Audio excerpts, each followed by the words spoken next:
All right, Zatima fans, this is the episode review for season 2, episode 15, entitled Moments of Clarity. And wow, this was a great episode. At first, I was thinking like, I think it's okay episode, maybe 8 out of 10. But once we got to like the last few scenes, I decided to bump it up to a 10 out of 10. I think it was really solid in terms of building up what was to come in episode 16, including that cliffhanger. So again, 10 out of 10 for episode 15. Before moving forward in the video, make sure you take a moment to like and subscribe, and let's jump right in. So if you didn't know, now you know. It was all a dream, and Fatima was not with Zach in his bedroom. Apparently when she was on top of him, she mentioned Bryce, and it's like, wait, Bryce? And then Zach woke up, huh? And then the phone went off, and who is calling? Fatima? No, it's Bryce. Oh, never mind. Well, hey, I'm at the construction site, and I want you to come see the property. And that's kind of a running theme, not just in this episode, but also in episode 16. But Bryce is constantly pushing Zach on this deal. Hey, come on, you need to, look at this deal. It's such a great, potential, profit if we get into this. But I don't know how many times Zach has to say it or figure out how to say it, but he just does not have the money. I think it's one of those situations where wherever he says, I can't come up with the money, Bryce feels like, oh, well, you're just doing it because, or you're just saying you can't come up with the money because of me trying to kiss you and this and that, and it's really not it. So from there, he gets off the phone and says, look, I'll get dressed and I'll come down there soon. He calls Fatima, hit with the voicemail, he hangs up. He calls Angela, yo, where Fatima? She's not here, Zach. She's there. No, she's not, Zach. Yeah, she's there. But then basically, it was like, look, Zach, she if you send her messages, she'll get them and she will contact you whenever she feels like it. So basically brushed him off the phone and that's it.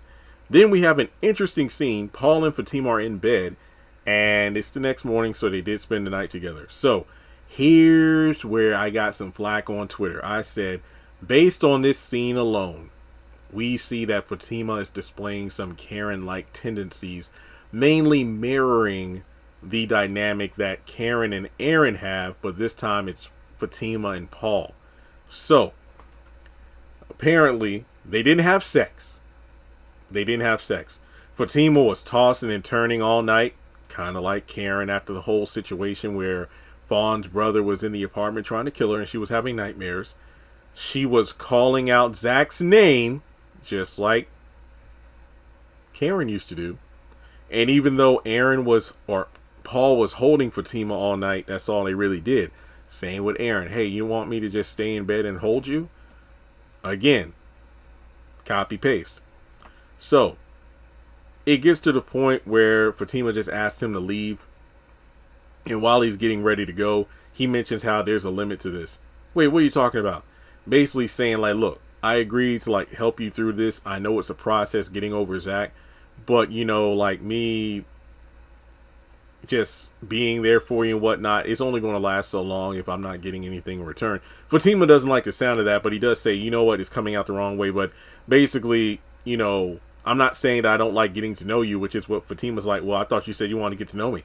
But, getting to know her more is basically making him fall for her even more, but also a bit agitated because it's like, the more I get to know you, the more I really like you and whatnot. But then I also am reminded of the fact that I can't have you because you're still stuck on Zach. So from there, he says, look, I'll just give you some space, and he leaves. So from there, he has a little exchange with Paul, basically saying that, nothing happened. And hey, I did notice something wrong with your shingles and, the ceiling and whatnot. It might be leaking soon. So if you ever need me to come look at anything and fix it, just give me a call. I'll take care of it, no charge. So he heads out. So from there, Fatima sneaks, creeps down the stairs as soon as Paul, leaves. And they have a little girl talk. Basically, hey, Zach apparently is carrying around, just a golf club in his pants because apparently there's no one who can compare to his size.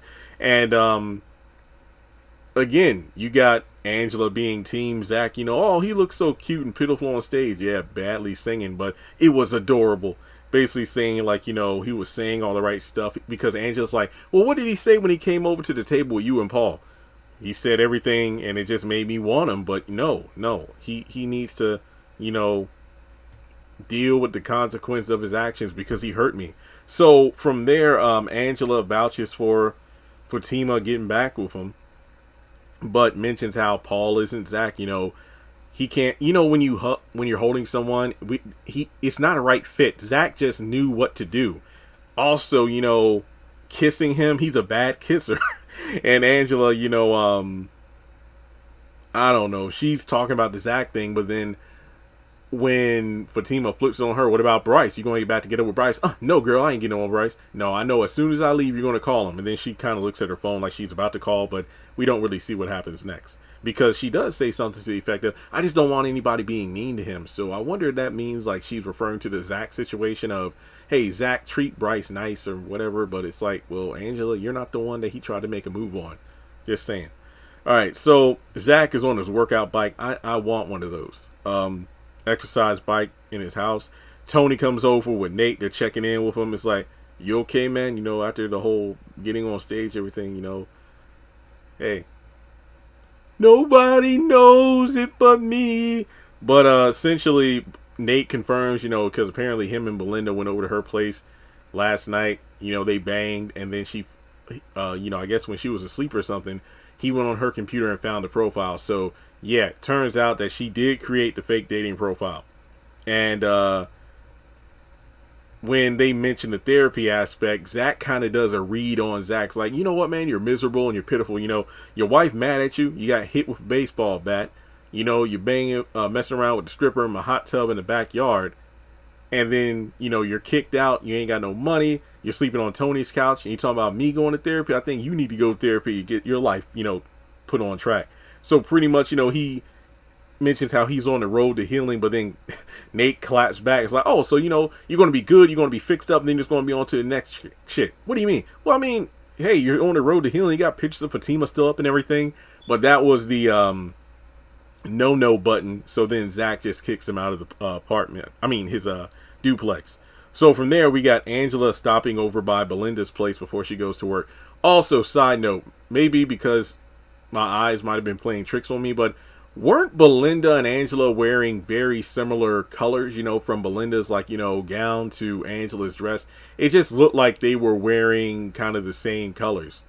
I thought that was interesting. I don't know if that's symbolism for something, but it's just something I noticed when watching the episode this morning. So feel free to chime in if I'm wrong. Definitely gave me a caramel complexion, and it was pretty cool. I like that. Maybe it was one of those symbolism things where, oh, well, Belinda and Angela are still friends, so maybe they're still vibing with each other to some extent, as opposed to Angela, who really doesn't want to hear crap Belinda has to say. But, Belinda is confronted by Angela about the whole profile thing, which she constantly denies. And then Angela's like, wait, so why are you even acting like this? And it's like, I'm on them shrooms, girl. I just don't know what I'm, doing and whatnot. But, she does mention how I heard that it's on your computer. It's like, you heard, I know that Negro didn't open his mouth. And I mean, yeah, it's kind of Nate. I mean, Nate told Zach, so maybe Zach told Angela. Does Nate have Angela's phone number? I mean, remember, Angela said she heard it's on the computer, so there's only reasonably two ways she could have heard about it, from Zach or from Nate. There you go. So from there, she decides to, take it down once Angela pushes. So I'm actually glad to see Angela kind of standing up to Belinda as opposed to just being the agreeable gal pal.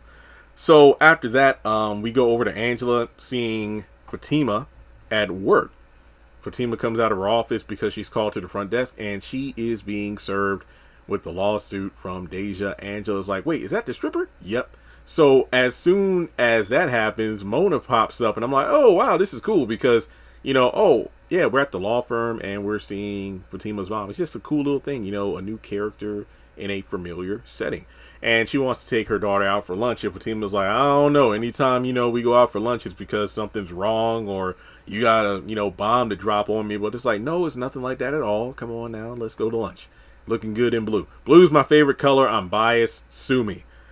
Zach is at the construction site and he gets a phone call from Henry. And I just love the interactions between these two, whether it's on the phone or in person. It's just like, I feel like despite not really knowing Fatima's parents much at all, you can tell that Zach has a certain respect for Henry, the same way he has for Miss Lisa, Karen's mom. And I think that's pretty cool. Mainly because you could tell that, considering he never really had a number of positive adult figures in his life growing up, he really connects to the older people who they see themselves in. It's like, oh, Zach, man, he's like, you're just like me when I was younger, or I knew somebody like you when I was younger. You know, I had a brother, or, you know, in Miss Lisa's case, I dated a guy like you, that kind of thing. So basically, it's like when he doesn't want to do something, the older person pushes him to do it. Like in this case, just like with Miss Lisa, hey, come over to the house for dinner tonight. I don't want to do it. It's like, no, come over to dinner. We can talk this out because my wife wants to apologize. Fatima doesn't know about this. I'm calling you. Please come over. So from there, I really liked it. And I'm definitely going to rewatch these scenes later today. So after he gets off the phone with Henry, we go over to the lunch with Mona and Fatima. And it's a outside restaurant. And I just love the different scene. You know, I mean, it's a change of pace. I like this. The lighting was good. We got Mona and Fatima talking. And you could tell, like, just like with Karen to some extent, you have like a strong, hard outer exterior woman. But when it comes to a chat with their mom, they kind of turn into a kid again, you know? So I really like the discussion. So essentially, Mona mentions how Zach reminds, you know, her of Fatima's father. And, yeah, I love your stepfather, but I couldn't lie that if your real father stepped out, you know, in front of me right now, I'd still have butterflies in my stomach. And I never stopped loving him. So what it boils down to is, look, come over to the house for dinner tonight. Zach is coming over too. And he's like, oh, well, you know, he's not going to do that. He already agreed to it. Wait, what? So basically, she keeps pushing until the point where Fatima says, fine, I'll come over and I'll fix all your favorites. So you mean you're going to order out? Look, I said I'll order your favorites. So it's just a very fun exchange between these two characters. And I mean, under the bougie exterior, Mona does... she radiates Fatima energy, and you could tell where her daughter gets it from, and I think that's really great. I mean, and again, just kudos to Tyler or whoever was in charge of the casting, because, you know, despite not being mom and daughter in real life, you know what? I remember when I was younger, when Diary of a Mad Black Woman came out, you had Cicely Tyson, rest in peace, just a legend in the industry. You had Cicely Tyson and Kimberly Elise, and you could not tell me they were not mother and daughter. You could, or grandmother and granddaughter. You could not tell me they weren't. It's kind of like, you know, when I found out the Five Heartbeats wasn't based on a real group, or the Five Heartbeats were a fictional group. I mean, essentially, the Five Heartbeats were, you know, what originally supposed to be like the Temptations, but then it flipped over to being the Deals because of Motown copyright stuff. But you know what I mean. Basically, it's like one of those things like, I know you didn't. I didn't know that. Or, you know, another example is, what's her name? I forgot the actress's name, but Amy Adams. I didn't know until like maybe 2 years ago that she played what's her face in Mean Girls, but then also the chick from The Notebook. I didn't know. Fooled the hell out of me. But in any case, back to the episode, because y'all like, Jeremy, you're making references to shows and movies I haven't seen. Anyway, yeah, okay. Side note, somebody said that in one of my videos last week because I mentioned the Maury show, and it's like, you always reference shows I don't know. It's like, I don't know Maury. But then I realized the age demographic for my videos varies, so I guess some people out there probably never heard of the Jerry Springer Show or Maury, but seriously, you are not the father. So then we go over to, oh yeah, also before we switch to the construction site, you know, just Fatima's mom just not liking, where's the silverware? COVID, ma. And then it's like, oh, I'm not used to this, no linen tablecloth, and you know, it's hot out of here. That's just classic mom behavior, and I love it. All right, so over at the construction site, we got my baby Val. I'm sorry, I can't choose. You know me. I'm a Zatima stand for all the women in the show. I'm sorry, I can't pick. Deja with the dancing. You got Val's fine ass. You got my baby Belinda. Just so many lovely women. Here's a story of some lovely ladies, and they're starring in the best Tyler Perry show. Valerie, Fatima, Belinda, and some Deja, some Gretchen, and some more I probably forgot. I was watching the Brady Bunch. I'm sorry, it was on me. It was on one of them channels last night, Me TV or something. It was Andy Griffith, it was Chips, and then the Brady Bunch. So the theme song is stuck in my head.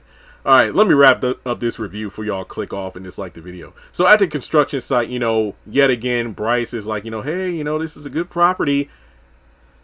Money is tight, okay? And then out of nowhere, Bob the fucking builder appears. Hey, honey. Hey, can I talk to you? What? And then the episode ended. And I'm like, I know. My face looks just like Zach's at the end of the episode. I'm like, this motherfucker. He pushing up on Fatima and he got a whole, but I hate Paul. I hate Paul. Not only does he have Fatima, but he's messing with my girl Valerie too. You do not play V like that. Zach, bust him upside the head. I know we got a hard hat on, but take it off and bust him upside the head. He don't do my girl Valerie like that. Nobody does that. Nobody. And that's the end of the episode. So yeah, I really like this episode. But like I said, folks, just sidebar. Thanks for rocking with me. I know I'm going through a tough time with YouTube right now. Still dealing with getting the main channel remonetized and making this channel work. I'm learning some certain things because YouTube is changing a shit ton of policies that I need to make adjustments for. So I'm just trying to make ends meet with this channel for the time being outside of my eBay stuff.